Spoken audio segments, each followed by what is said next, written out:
परमो धर्म की देवाय देव श्री शांतिनाथ भगवान की आचार्य गुरुदेव श्री विद्यासागर जी महाराज जी की आचार्य समय सागर जी महाराज जी की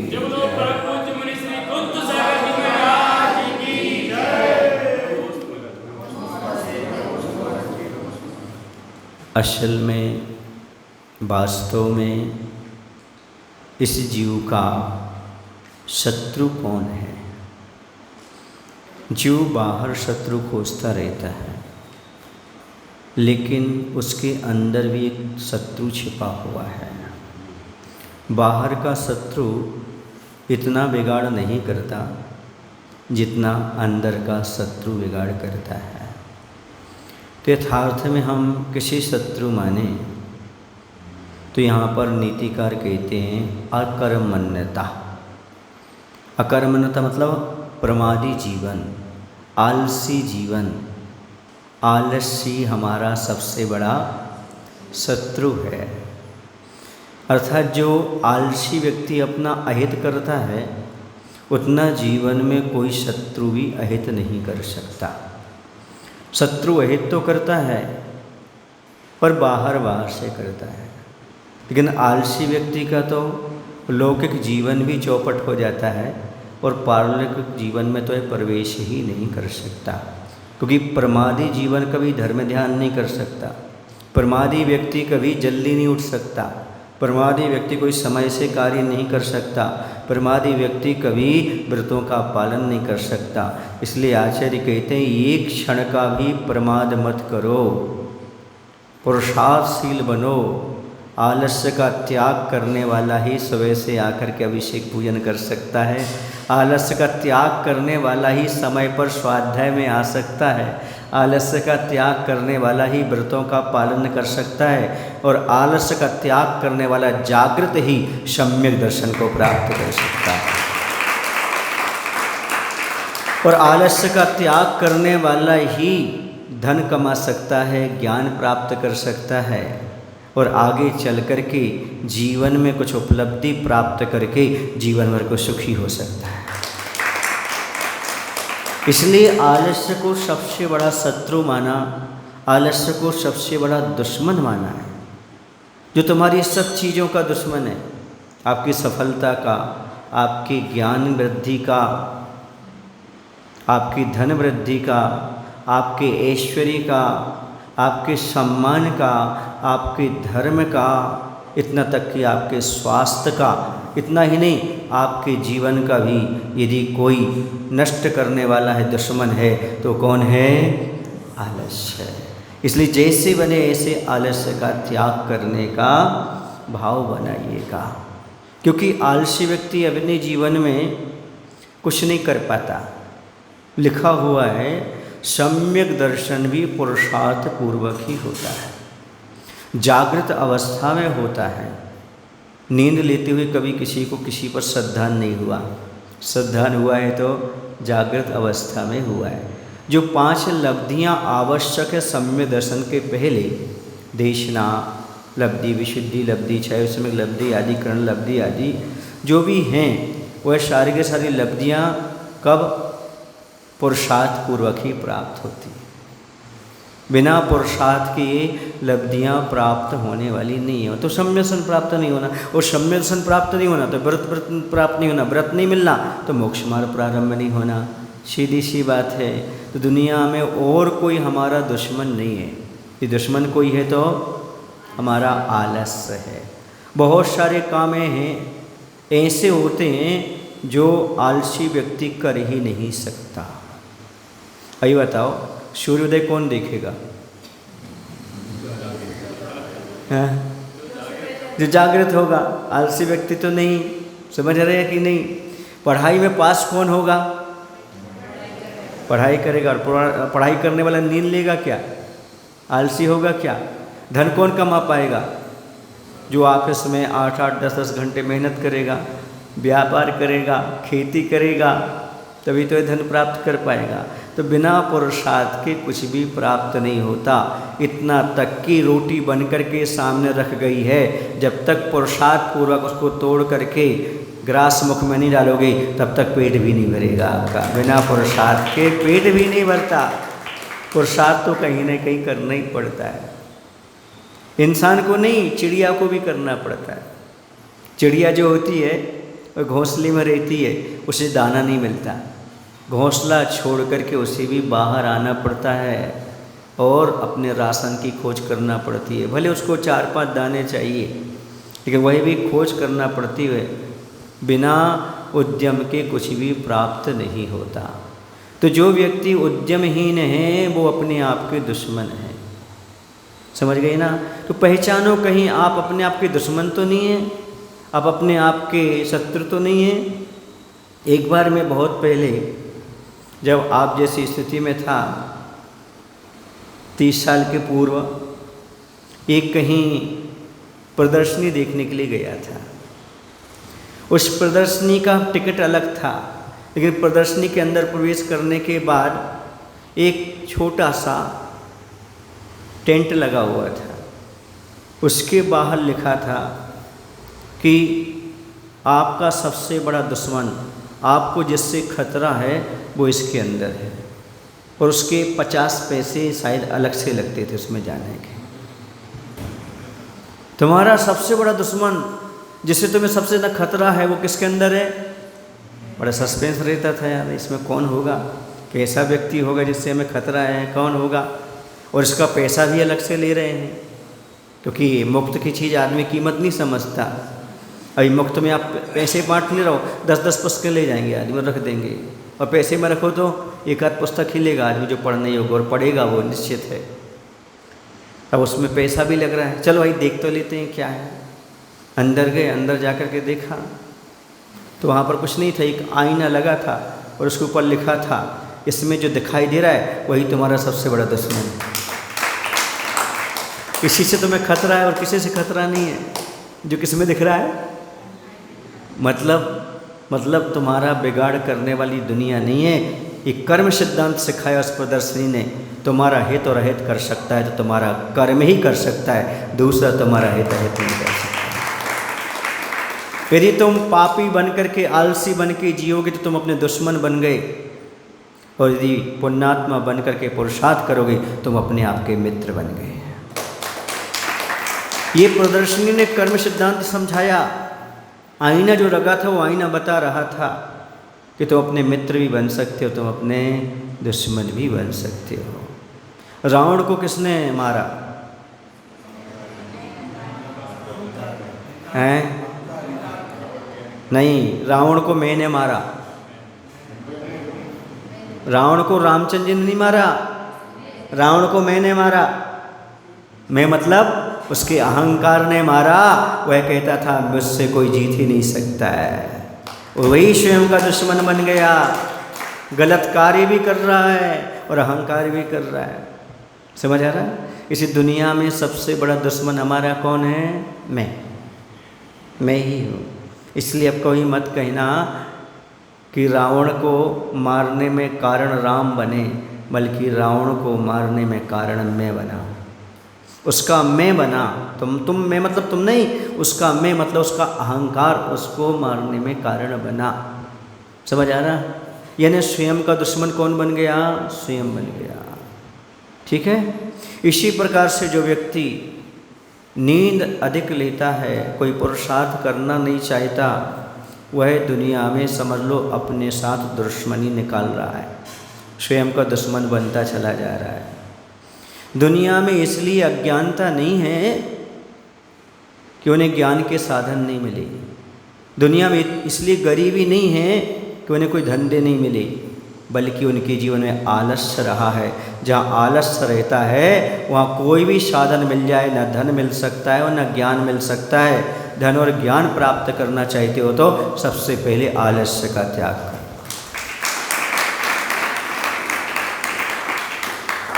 सूरज सुबह उगता है और कहता है तुम सोते रहो और सपने देखते रहो। सूरज सुबह उगता है और कहता है तुम सोते रहो और सपने देखते रहो। तुम जागो और स्वप्न को साकार करो। आलसियों से कहता है तुम सोते रहो और सपने देखते रहो।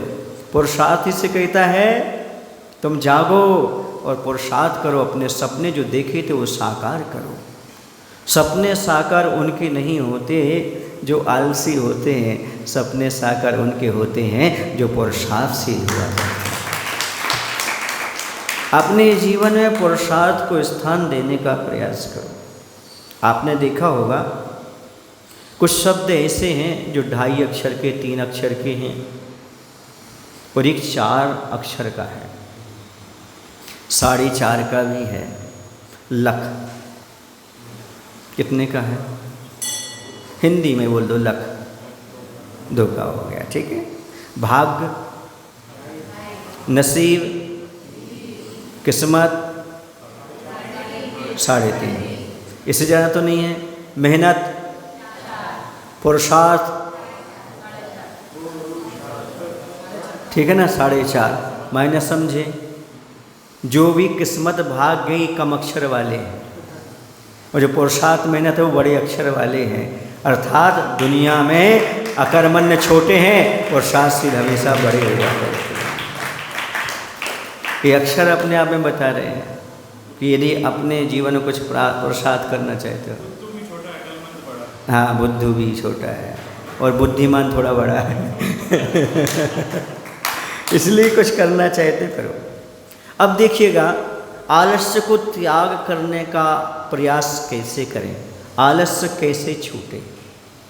तो सबसे अच्छा तरीका है आलस्य छोड़ने का व्यस्तता। व्यस्त बने रहो। जो व्यक्ति व्यस्त रहता है वह मस्त रहता है, स्वस्थ रहता है और कभी आलसी नहीं बनता, हमेशा जीवन में मस्त रहता है, आनंद का है। व्यस्त बने, कुछ ना कुछ करते रहो। ऑफिस का काम करो, समय मिले परिवार में काम करो और आकर के मंदिर में कुछ ना कुछ करते रहो, पुरुषार्थ करते रहो। अकर्मण्य मत बनो, खाली मत बैठो। खाली बैठने से हमेशा क्या होगा, बोलो ना भाई। अच्छा, खाली घर शैतान का, खाली दिमाग शैतान का घर। सुन रहे, अच्छी तरह सुन लेना भाई। ओ भाई, क्या नाम? नीलेश। खाली दिमाग शैतान का घर, इसके आगे नहीं आता आपको। आपने बोल दिया खाली दिमाग शैतान का घर, इसके आगे सुन लो, भरा दिमाग भगवान का घर। जिसका दिमाग भरा मतलब काम में लगा हुआ है, बिल्कुल उस पर भगवान की कृपा बरसती रहती है, गुरु की कृपा हमेशा बरसती रहती है। और मैं कहता हूँ जब तुम्हारे जीवन में कभी आलस्य घेरे, भगवान की भक्ति करो। भगवान की भक्ति करोगे तो आपका मुख भी खुल जाएगा, हाथ भी खुल जाएंगे, पैर भी खुल जाएगा, हृदय भी खुल जाएगा और आपके जीवन में पुरुषार्थ की कुछ प्रेरणा प्राप्त हो जाएगी। भक्ति करो, भगवान की भक्ति करो, कुछ ना कुछ काम करो, पुरुषार्थ में लगे रहो, तभी जीवन में कुछ प्राप्त होता है। समझ आ रहा ना? और भी कहा है, आचार्यों ने कहा है आलस्य तमः। आलस्य को शत्रु तो कहा है, आलस्य को अंधकार भी कहा है। अर्थात जिसके जीवन में आलस्य है उसका जीवन अंधकारमय है और जिसके जीवन में पुरुषार्थ है उसका जीवन प्रकाशमय है। इसलिए आलस्य अमावस्या की रात है, आलस्य अमावस्या की रात है, पुरुषार्थ पूनम का चांद है। पूनम का चांद उगाना क्या?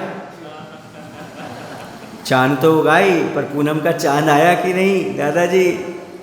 हाँ, कम से कम पूनम का चांद उगाने का प्रयास करो। जब मैंने सफ़ेद बालों को देखा तब मेरे मन में विचार आया, इसको चांदी बोलते हैं सफ़ेद बालों को, अब तो दिख नहीं रहे सफ़ेद बाल जहाँ भी, उसको क्या बोलते हैं?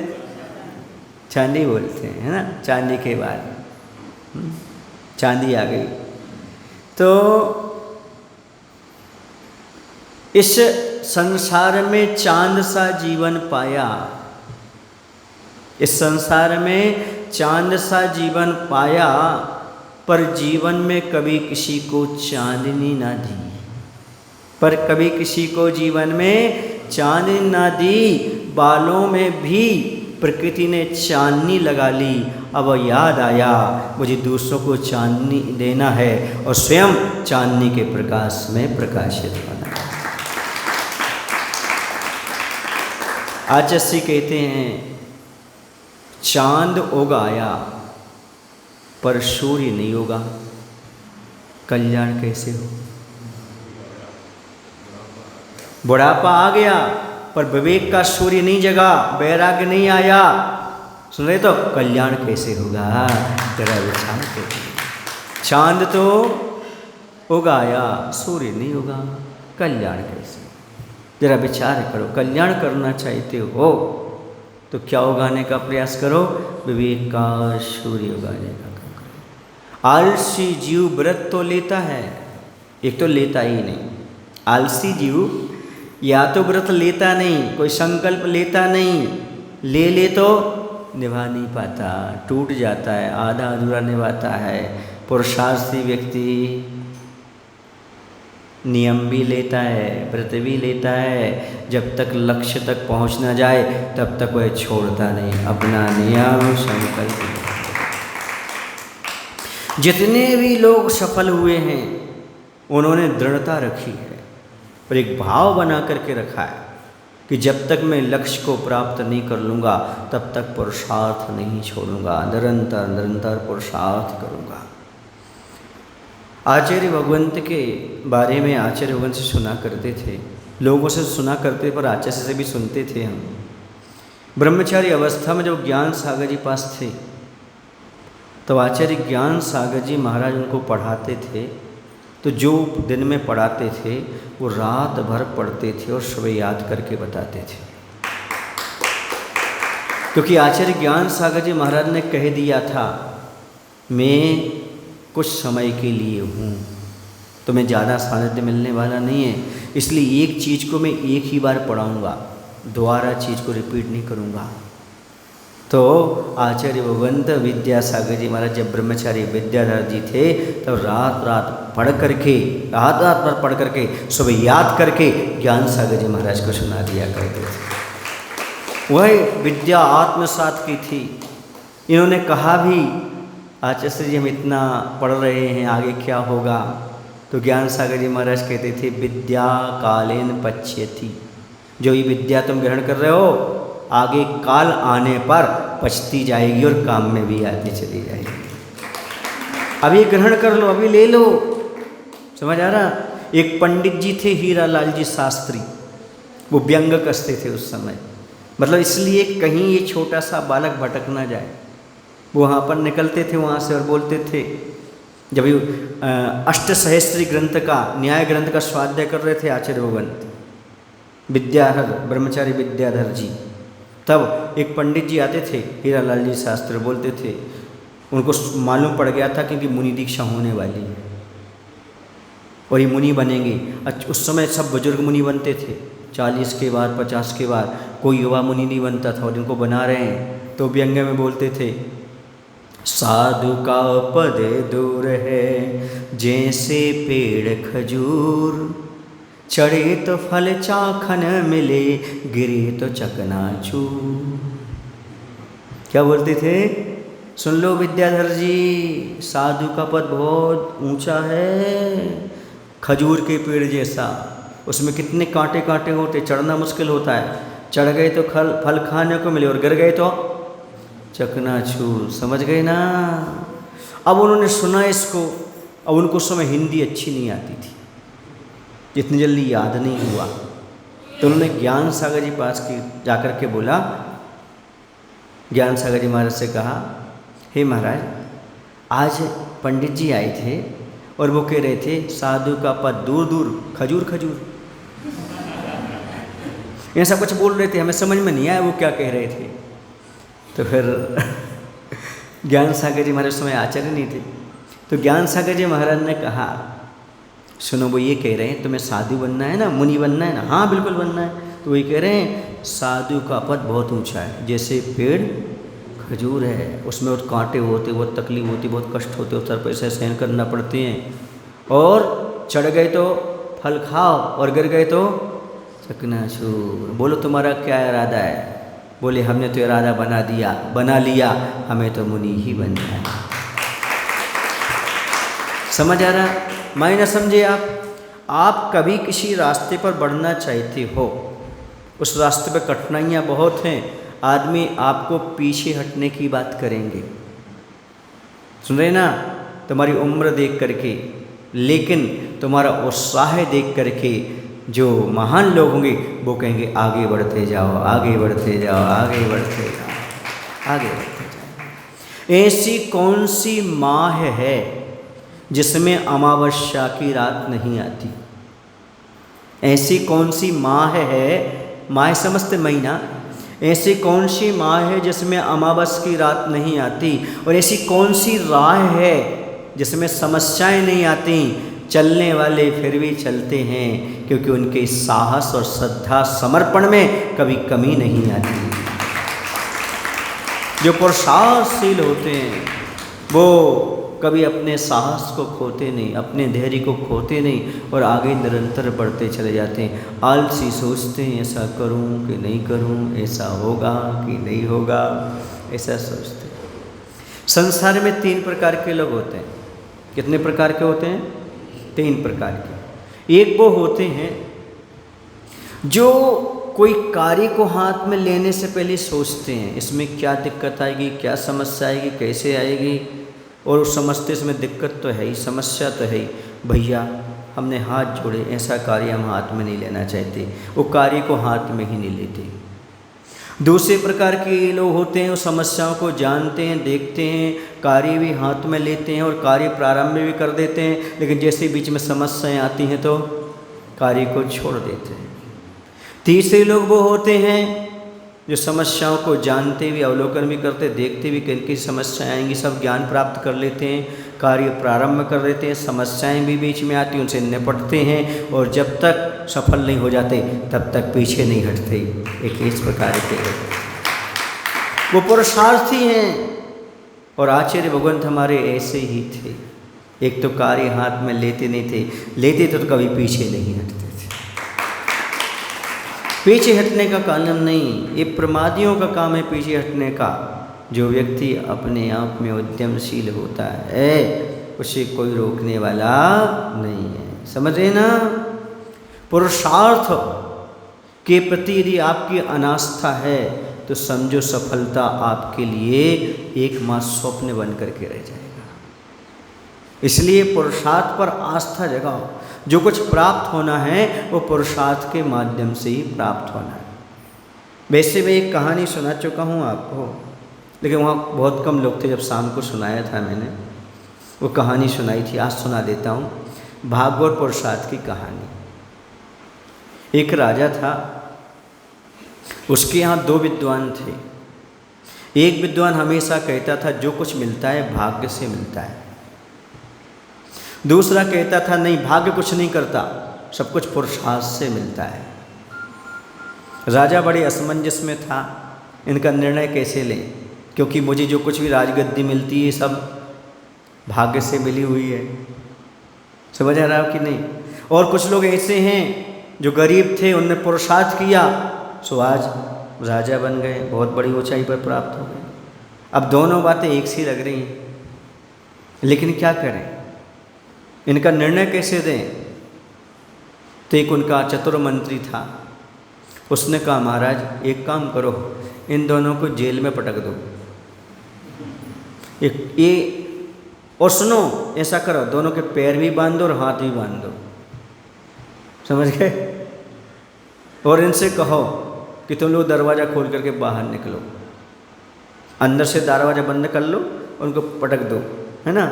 अब तुम ही लोग क्या करो, अब खड़े तो हो नहीं पाएंगे बेचारे दरवाज़ा खोलने के लिए, तुम ही लोग खोल करके निकलो। पुरुषार्थ वाला पुरुषार्थ से निकल जाए और भाग्य वाला भाग्य से निकल जाए, इन्हीं पर छोड़ दो। इनका भाग्य और इनका पुरुषार्थ इनके हाथ में। तो जो भाग्य वाला था तो पट्ठा एक ही स्थान पर डला रहा, बैठा रहा। पुरुषार्थ वाला घिसटता रहा, घिसटता रहा, घिसटता रहा, रात में भी घिसट रहा था। अब थक गया, घिसट जा करके ऐसा सो गया। तो जहाँ पर वो सोया वहाँ पर चूहे की बिल थी, और जो जिससे हाथ बंधे थे ना, तो चूहा बाहर निकलना चाह रहा था, तो उसने धीरे धीरे उसकी हाथ की रस्सी को कतर दिया। जब कतर दिया, इसने देखा, अरे पुरुषार्थ वाले ने देखा कि ये तो हमारा पुरुषार्थ काम में आ गया, हम चूहे के बिल के पास आ गए, उसने हमारी रस्सी को काट दिया। उसने हाथ की रस्सी को खोल लिया, अपने पैर के भी खोल लिया और दरवाज़ा भी खोल दिया। उस व्यक्ति के हाथ पैर भी खोल दिए और बाहर निकाल दिया। अब चलो राजा के दरबार में। अब वो हाथ जोड़ करके भाग्य वाला बोलता है, मैं हारा, पुरुषार्थ वाला जीता। राजा को सारा माजरा बता दिया, क्या क्या हुआ, कैसा कैसा हुआ। समझ रहे आप लोग कि नहीं? फिर बाद में वो ये जरूर कहता है कि हमारा भाग्य अच्छा था, तभी तो तुम जैसा पुरुषार्थ आज मिला। लेकिन काम क्या आया? काम तो पुरुषार्थ ही आया। समझ आ रहा? आप भी कह सकते हो कि उसके भाग्य में ऐसा व्यक्ति मिला कि जिसने पुरुषार्थ किया। नहीं करता तो सुन लो, किस्मत रूपी ताले को खोलने के लिए पुरुषार्थ रूपी चाबी की आवश्यकता है। आपके पास भाग्य है, लेकिन यदि पुरुषार्थ नहीं है तो आपका भाग्य चमक नहीं सकता। भाग्य को चमकाने के लिए पुरुषार्थ आवश्यक है। समझ आ रहा ना? जैसे आपको ज़मीन मिली, आपको पैसा मिला, मटेरियल मिला, ये भाग्य मान के चलो। लेकिन सुन, मंजिल मंदिर का निर्माण करना ये पुरुषार्थ है। जमीन सो मंदिर नहीं है। सुन रहे आप लोग कि नहीं? बल्कि मंदिर बनाने के लिए बेस मिला है। इस प्रकार से भाग्य सो सफलता नहीं है, भाग्य बेस है। पुरुषार्थ अपनाओ, सफलता अपने आप आपको प्राप्त हो जाएगी। सफलता की मंजिल आपको प्राप्त होगी। इसलिए हमेशा सफलता चाहते हो तो पुरुषार्थ को इग्नोर मत करो। जीवन में पुरुषार्थ को अपना करके चलो। समझ आ रहा कि नहीं आपको? बस। अब कुछ लोग कहते हैं कि हमें मोक्ष चाहिए, तो मोक्ष बैठे बैठे मिलेगा, कुछ पुरुषार्थ करना पड़ेगा। भाग्य किसका नाम है? पुराने कर्मों का फल। ठीक है ना? तो कर्मों के फल से मुक्ति मिलती है कि कर्मों के क्षय से मुक्ति मिलती है? भाग्य क्या हो गया? कर्मों का फल जो पूर्व में किया था वो आ गया, उससे मुक्ति नहीं मिलती। साधन जरूर मिल सकता है, लेकिन कर्म के क्षय से मुक्ति मिलती है। वो साधन मिले हैं, भाग्य सहयोगी है, लेकिन पुरुषार्थ पूर्वक कर्म का क्षय किया तो मुक्ति का लाभ प्राप्त हो गया। यानी भाग्य था, पुरुषार्थ की चाबी चाहिए थी, तब उसने खोल दिया और मुक्ति का लाभ प्राप्त हो गया। बिना भाग्य के आपको मनुष्य पर्याय नहीं मिली, बिना भाग्य के आप मंदिर में नहीं बैठे। कुछ ना कुछ आपका भाग्य था। और से लोगों का भाग्य है, लेकिन पिपली सौदागर में तो अभी भी सो रहे हैं। भाग्य तो उनका भी है, पर क्या नहीं अपना रहे वे? पुरुषार्थ नहीं करना चाहिए। आपने पुरुषार्थ किया और जल्दी उठ करके नहा धो करके शुद्ध वस्त्र पहन करके भगवान के मंदिर में आ गए। इतना पुरुषार्थ तो आपने। जब अपन लोग स्कूल में पढ़ते थे, जब लिखा मिलता था, उद्येन ही सिद्धंती कार्याणि न मनोरथ है ना? इसके आगे ये था कि सुप्तस्य सिंहस्य मुखे न प्रसन्ति मृगा। क्या था? कि उद्यम करने से कार्य की सिद्धि होती है, ना कि अकेले मनोरथ रखने से। क्योंकि सोते हुए सिंह के मुख में कभी हिरण प्रवेश नहीं करता, शेर को भी जाकर के पुरुषार्थ करना पड़ता है। मायने समझे? बिना पुरुषार्थ के मिली हुई चीज़ भी चली जाती है। आलसियों के पास जो कुछ है वो चला जाता है। और एक बात बताऊं, आलसी कभी अवसर को नहीं पहचान सकता। वो सोते सोते में निकाल ले, उसे क्या मालूम कब अवसर आया और कब चला गया। तो आलसी को कभी अवसर का भान नहीं होता। यदि आप लोग अवसर का भान करना चाहते हो, समय का सदुपयोग करना चाहते हो, तो आज से ही आलस्य का त्याग करके पुरुषार्थ को अपनाने का प्रयास करिएगा। बोली महावीर भगवान की। आचार्य गुरुदेव भगवान श्री विद्यासागर जी महाराज की। हे प्रभु, हमारे जीवन से प्रमाद, आलस्य अकर्मण्यता समाप्त हो जाए।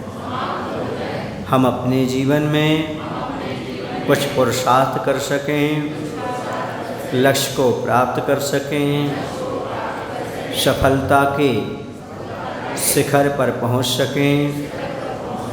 ऐसे पुरुषार्थ करने की शक्ति बुद्धि देने की कृपा करो। नमो शिवाय, नमो शिवाय।